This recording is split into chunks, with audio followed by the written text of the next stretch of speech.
Nerd. Hey, what's going on, man? It's your boy OB, man, back with another video.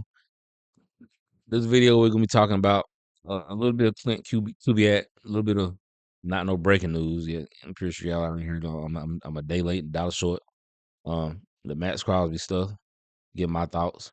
We're gonna talk about some potential offensive free agents.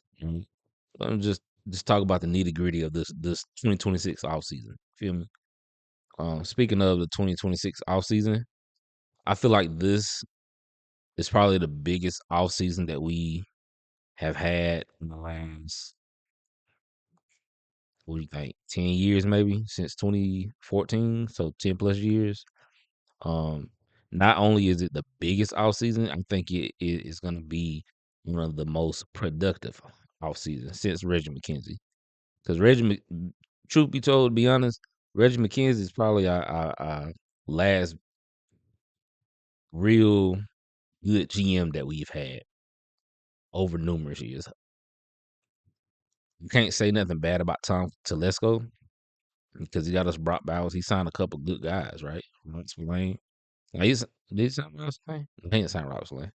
But he did get us Brock Bowers and all this stuff. His free agents was, I think his free agent was bad, but his draft was pretty good, right? He got us Brock Bowers, JPJ. He drafted talent. Feel me? But anyway, uh, I'm a fan of Spottek. I'm a fan of Spottek.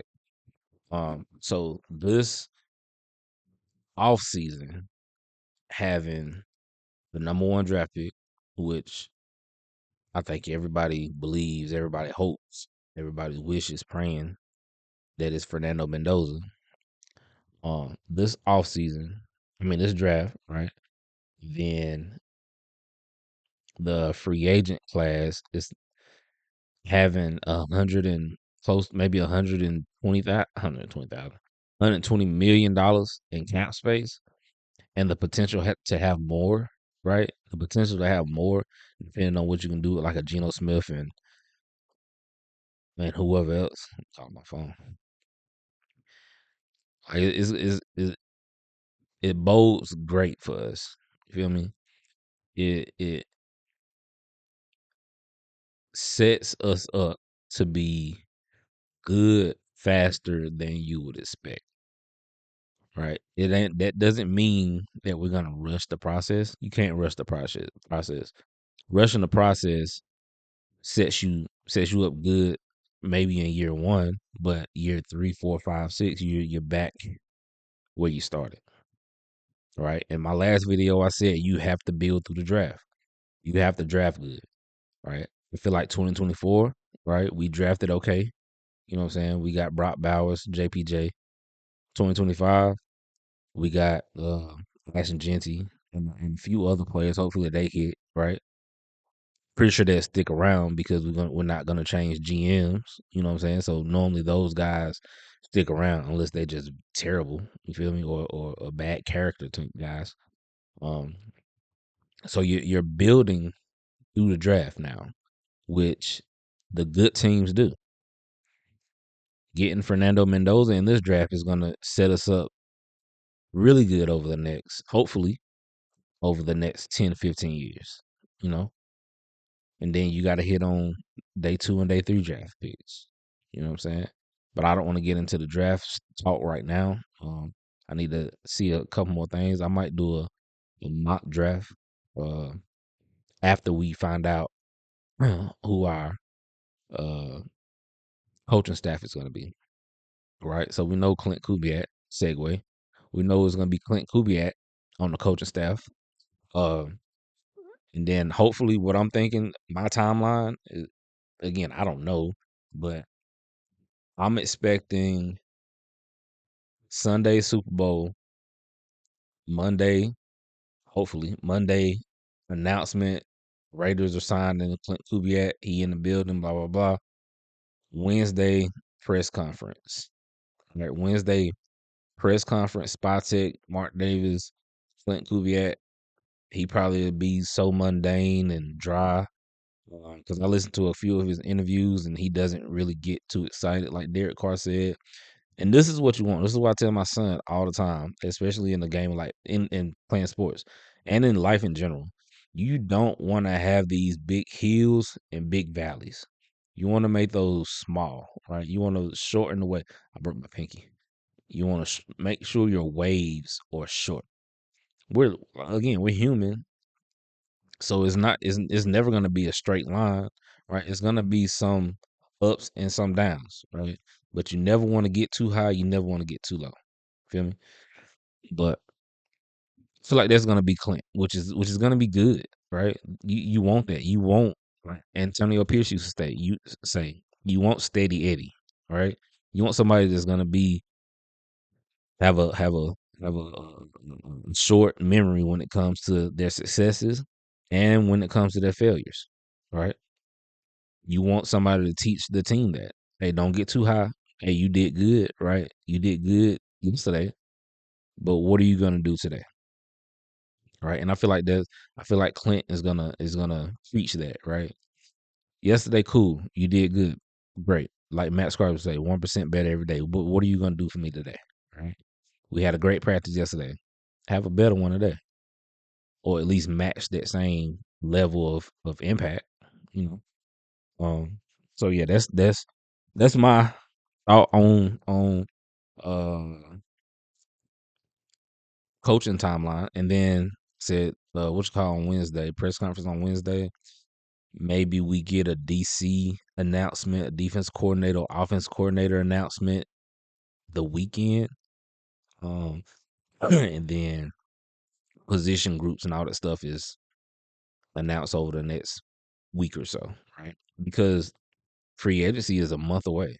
Free agency starts March the 11th, I believe, right? So we need to get those guys in the building so they'll know what to expect, right? And then we need to get them acclimated to Las Vegas, right? Um, talking about position coaches and offensive coordinators, special teams coordinators, assistant head coaches. Right, it's not just the offense coordinator, defense coordinator. Right, you gotta hire great position coaches. You gotta hire. Are you gonna bring back Deuce Gruden? Right, are you gonna bring back certain guys in not the equipment staff, but the training staff?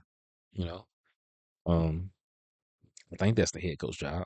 I might be wrong on that. That might be the GM. Um, so yeah, uh, again, Matt's it was announced by Jay Glazer during the Super Bowl walk or whatever that what's it called, something rule. I can't remember what it's called, but it was announced by Jay Glazer and Diana Taurasi. It might be a name. I might be saying that wrong. I might be thinking about the race car driver. But it was announced by those guys that Max Crosby is looking to get traded. All right. My thoughts on that. I feel like it'll be a win-win regardless. Do I want Max Crosby in a Raiders jersey? Hell yeah. I want Max Crosby to retire as a Raider and with at least one Super Bowl ring, right? Or at least some AFC conference titles, which I think is coming sooner than later.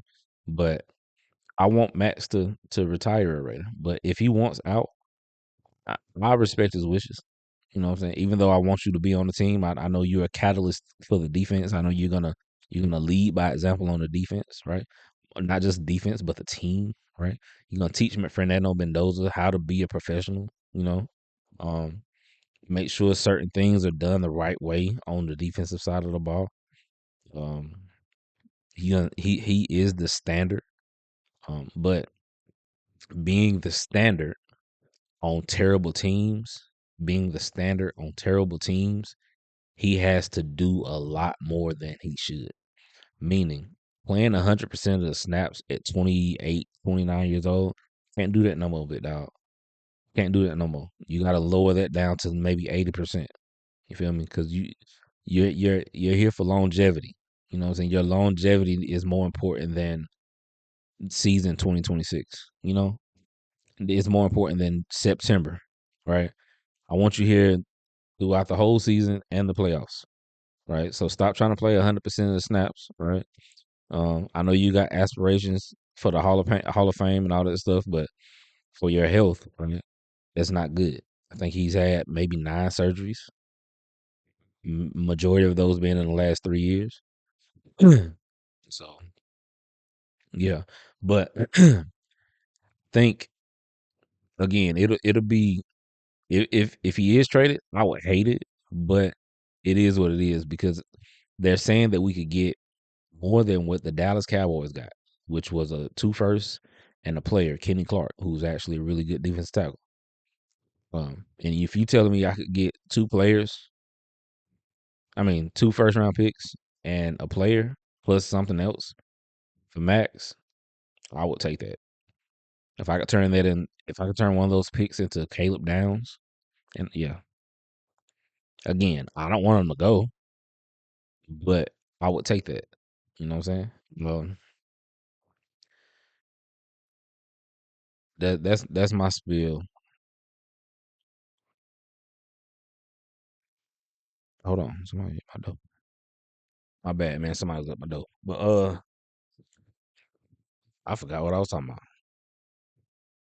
I forgot what I was talking about. But that's my spiel on the Max Crosby thing. I forgot what I was talking about, so I'm just gonna jump into the next thing. If you so again, I love football. I love the Raiders. Why I don't know, but if you can look back and watch some of those Raiders, even you can just watch the highlights, right? You ain't gotta watch the whole game. Just watch the highlights. Our offense was so bad. Our offense was so bad, man. It's insane how bad it was, right? It's laughable how bad it was, right? We averaged 14 points a game on offense. 14 points per game on offense. That's terrible. That is very terrible. Again, I'm gonna jump throughout the weeks, but that that's what I was gonna say about the Max Crosby thing. I'm sorry, I'm backpedaling because somebody came to my door. But Max is mad because he got sat down the last couple weeks. Here's my opinion on it. Like Max, you gotta real like Rodney said, you gotta realize what's what's at stake here, right? Like his last game played was at Houston, and him and Ashton Genty almost won that game. They almost beat Houston. Now, if you beat Houston, and then if we would have won that game, and then we would have won that Giants game, right? And then winning the Chiefs game, now you not getting Fernando Mendoza, you're not getting Clint Kubiak, you're not you're not drafting top five. So you're stuck in this cycle of mediocrity. And then and be honest, bro, we not even mediocre at this point. We trash. We below mediocre. So you're stuck in that below mediocre level of competitiveness. And who wants to be there, right? Nobody wants to be the worst team in the league. Nobody does. But sometimes you got to take a step back in order to start moving forward.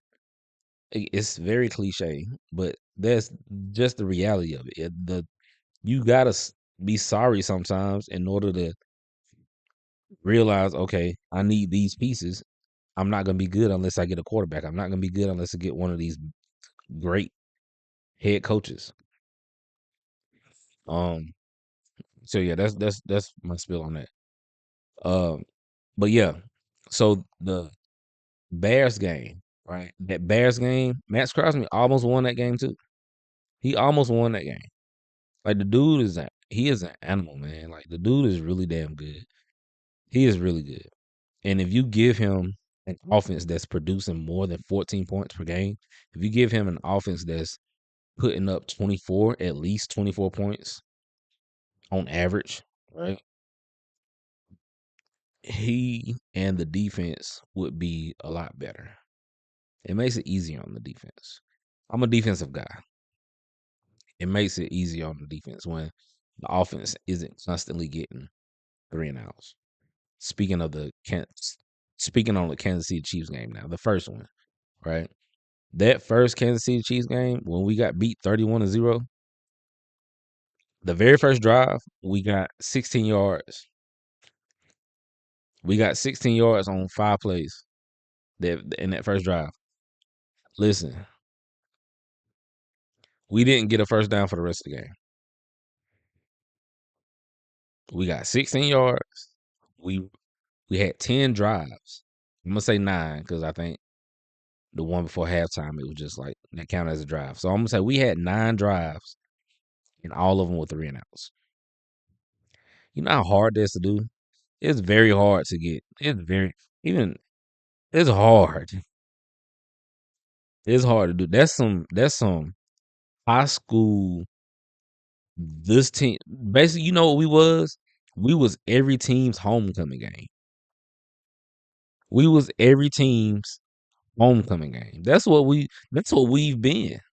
We have been the team's homecoming game. We every team's get right game. If your offense was terrible last year, don't worry about it. If you got the Raiders on your schedule, that's your homecoming get right game. Because we know Pete Carroll gonna run cover 3 93% of the time, right? We know he's gonna be single high, run cover 3, and if it's not cover 3, it's gonna be fucking cover 2.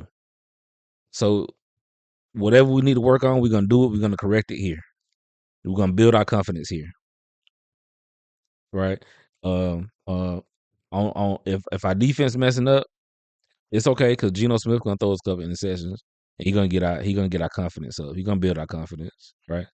So we was every team's homecoming game. If you actually think about it, which is sad.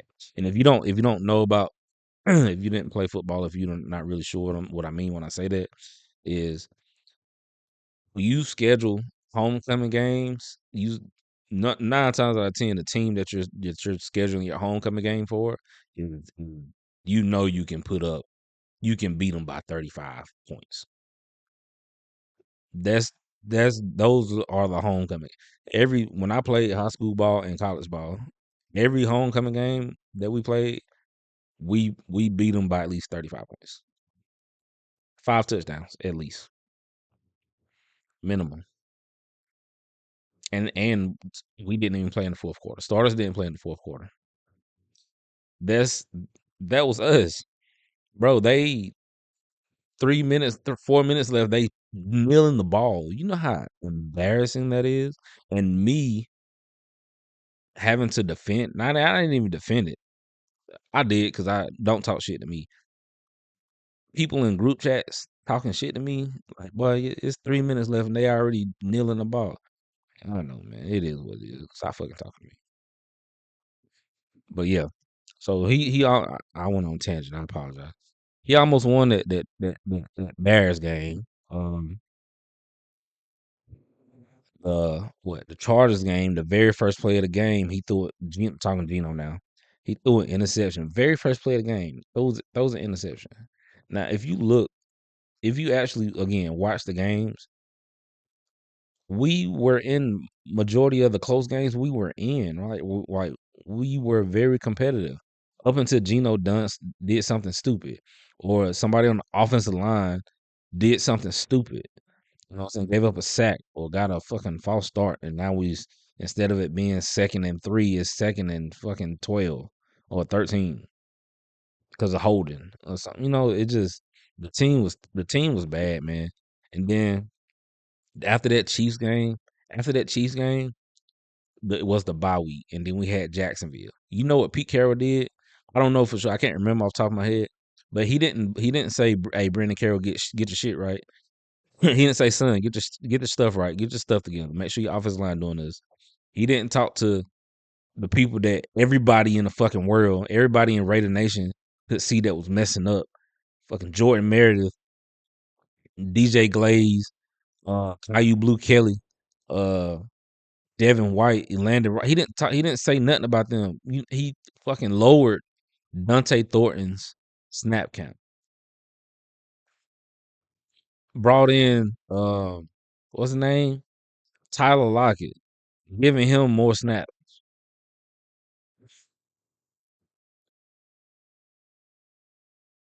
That's what I'm saying, man. That's why I wasn't a fan of nothing that happened last. I wasn't a fan of nothing that I was kind of excited about the Pete Carroll hire, not the Pete Carroll hire, about the Geno Smith trade because we haven't had a quarterback since Derek Carr, really. So I was kind of excited about the Geno Smith trade, but even still, that didn't really, you know, what I'm saying, push the needle for me a lot. You feel me? And it proved to be right because Pete stuck in his fucking 2016 ways. Geno regressed a lot. Cheap, cheap. Chip Kelly decided he wanted to be fucking Nathaniel Hackett. What was that about? It was sad, man. It was sad, but it is what it is. We got we weathered the storm, right? We weathered the storm, and now we're in my favorite time of the year. This is off season. This is my favorite time of the year because I always got I can always look forward to the off season, try to build this team, and if I would have been in charge of this team, would have been good by now. Just throwing it. But I got another little stat that I wanna show y'all. Not stat. I didn't mean to say stat. Um, if you look at this little word document that I got, the 2025 Las Vegas Raiders, right? 2025 Vegas Raiders ran 948 total plays, which was last in the league. This 61% right here, that is our the percentage of pass plays that we ran. So we were very unbalanced, right? Majority of our plays were pass plays. We were last in the league in yards per game. We were damn near last in the league in yards per play. YPP, that's yards per play. Pass plays, we were middle of the pack in run play. I mean pass plays, but we were last as far as like getting the yards. We were last in yards per play. Run plays, 369, last. And Ashton Genty still ran for 1,000 yards. That's crazy. 77 yards per game, last. 3.6 yards per play. Terrible. If you're not getting four yards per play when you run the ball on average, right? You're not getting 4 yards per play. You're terrible. Like four is mediocre. Four yards per play is average to mediocre, right? You want to be getting more than that. We only scored for 25 touchdowns the whole season, and I'm pretty sure that's total touchdowns because we did. I don't remember no special teams touchdowns. I don't remember no defensive touchdowns. So I'm pretty sure that's just 25 total touchdowns all season. Right now, if you look at the Seahawks, right, 2025 Seahawks ran 1,000 plays, right, and they were very balanced. You feel me? They had a great balance of run to pass, dead in the middle, 50%. Top 10 in yards per game. Top 10, damn near top 5 in yards per play. Pass plays, 508, which was kind of bottom of the league in pass plays. But they were efficient. They were very efficient in the passing game. Top 10 and top 5. Top 10 yards per game, top 5 yards per play when throwing the ball. Is that Sam Darnold or is that Clint Kubiak? I'm gonna say Clint Kubiak.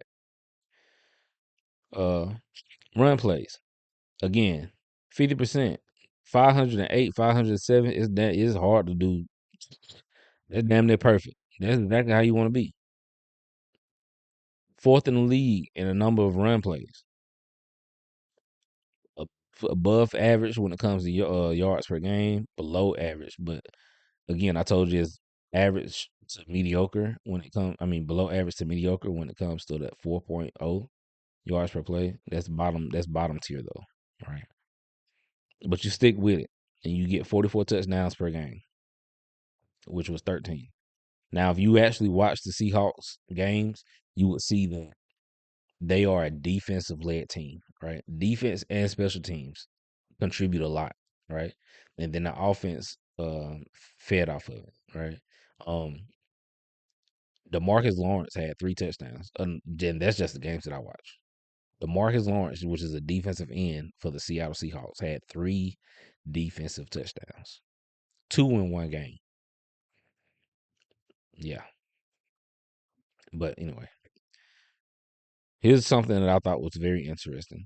So, out of shotgun, if you look at this, out of shotgun, they didn't run a lot of plays out of shotgun, right? As far as like lead goes, they were second to last. I think last was the Rams. The Rams and the Seahawks and the Packers were pretty much identical. Um, Yards per game out of shotgun, not really that much, but yards per play, right, above average. Passing plays, last. But if you look here, the 74%, they throw the ball. He was like, out of 4 plays, 3 of the plays gonna be thrown passes. I need him to get that, correct that. So remember this. Remember this. Remember OB said this. Shot. Hope he corrects it next season.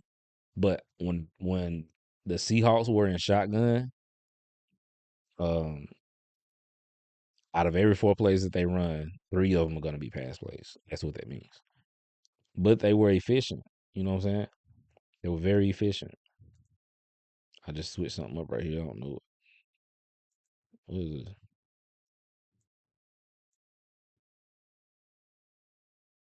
I don't know what I just did. And they only had 10 touchdowns, which was last, right? And I think 2 of those were rushing touchdowns. Pretty sure 2 were rushing touchdowns and 8 were passing touchdowns. Under center is where they made their bread and butter, right? 534. The Rams were number 1, Seahawks number 2. Um, Obviously you can see it's 31%. So whenever you under center, 9 times out of 10, you're gonna be running the ball. You get under center, you're gonna be running the ball. But they still average the second highest yards per game, still top 5 in yards per play. Passing plays under center, people don't really run under center. They get in the pistol and shotgun. So they were still top 3. Second in yards per game, first in yards per play. Run plays, Rams was number 1. I think the Packers were number 2, maybe, I think. Still top 10, middle of the pack. Second in touchdowns under center. Rams number 1. Right. And if I go here, you see New Orleans. It's still pretty much the same. He's consistently being in that 50% range. Right. Um, Still consistent. Right. So what I want to see out of Clint Kubiak, this upcoming season is get a little more balance whenever you're in the shotgun. Don't be too predictable. I know it's hard to run the ball because if I got a running back to my right hand side, if I'm the quarterback and I got the running back here, it's a 75-80% chance that the run play is going this way. It's hard to run a little trap, you know what I'm saying, a trap play from like right here and a counter, right? Those plays are hard to accomplish. They're hard to block for, right? You're professionals, you should be able to do it, but it's just easier to just cross face. You know what I'm saying? So that's that. A couple of guys that I want to talk about. Free agents. Not free agents, I'm sorry. Defense coordinators. I don't know if I mentioned this, but it's some guys that intrigue me. My number 1 guy that I want is Carl Scott from the Seattle Seahawks. He was a defensive back coach under Nick Saban. Nick Saban is probably the best DB coach to ever live, right? And if you got somebody that's learned under him, Kirby Smart, you know what I'm saying? Like you most of Nick Saban's coaches turn out to be really good. So you I'm moving at 30 minutes. You're a Nick Saban guy, right? You came here under Pete Carroll, right? And then Mike McDonald decided to keep you on his staff, and you've been with him the last 3 years. That means you're doing something right. So you've learned the Nick Saban system, right? And there's a video of him teaching the system, match quarters, and he does a phenomenal job teaching match quarters, right? Talks about Megan something modern, um, man when you run, man when it go deep. So yeah, I'm try to link it in my description, um, so y'all can watch it. But it's great information if you want to learn about defense. Um, if you learn it under Nick Saban, then you learn under Pete Carroll, and now you learn it under Mike McDonald, who is probably the best defensive mind in the league right now. I want you on my team. I want you controlling my defense. I want you controlling my defense. All right. My number two guy, and this is gonna throw some people off, but Leslie Frazier. Again, another guy with Seattle. But Leslie is an older guy. He's been a head coach. He was with Sean McDermott in Buffalo. They had great defenses while he was there. But somebody had to be the scapegoat, right? Somebody had to be the scapegoat and get fired because they wasn't producing that good. But if I'm Clint Kubiak, and I just want to focus on the offensive side of the ball, and I just want to hand the reins over to somebody on the defense that's gonna. I know that I can trust as an older guy. He he's been there. He's done that. He can control that side. I don't have to worry about it. I'm still gonna set my expectations, right? But I let him know what I want to do, my vision, and I just give him the keys and say, "Hey, handle this," and I'll check in periodically. It'll be a Leslie Frazier. Um, it's my number two guy. I'm not a real bit. I like Jim Schwartz, but he would be number four for me. Number three is Arden. I was about to say Arden Key. Aiden Durde. He is the defensive coordinator for the Seahawks. Again, you see Seahawks, right? You people pull from Sean McVay because he's a great offensive mind. You should pull from Mike McDonald because he's a great defensive mind. Um, last guy, I already saw Jim Schwartz. Last guy would be Joe Woods. Joe Woods was with Clint Kubiak in New Orleans. He was a defensive coordinator under Dennis Allen, right? He was a defensive coordinator while uh, Clint Kubiak was the offensive coordinator, right? So they have some uh, layover or overlap, if you will. And he talked about Joe Woods. He talked about his defenses while he was in New Orleans. So I think that's a name to keep an eye on. He might just want to keep him on the staff just because they know each other. um. So yeah, those are my defensive guys. Um, once the once the staff is hired, we'll get a little more into free agent acquisitions, right? Who I would want, and so forth and so on. But that's pretty much it, man. Good little talk. I appreciate y'all listening. If you like my stuff, man, it's just me talking, bro. If you want to come up and talk with me, let me know in the comments. I'd be more than happy to set something up with you. Um, please subscribe, like the video, share the video. Um, that's pretty much it. Now I'm about to start rambling a little bit because I like to ramble. Um, again, I talked about this at the beginning. I look forward to this off season, man. This off season is gonna be very crucial for us, right? You finally get a quarterback, franchise quarterback. You finally get a quarterback. You finally get a head coach that you're gonna stick with, hopefully for the next 3-4 years, right? You got the GM. Everything is setting up for us to be successful in the next 3 years. You know, don't go into the next season expecting playoffs, right? Lower your expectations just a little bit. Yeah. So be safe and stay down.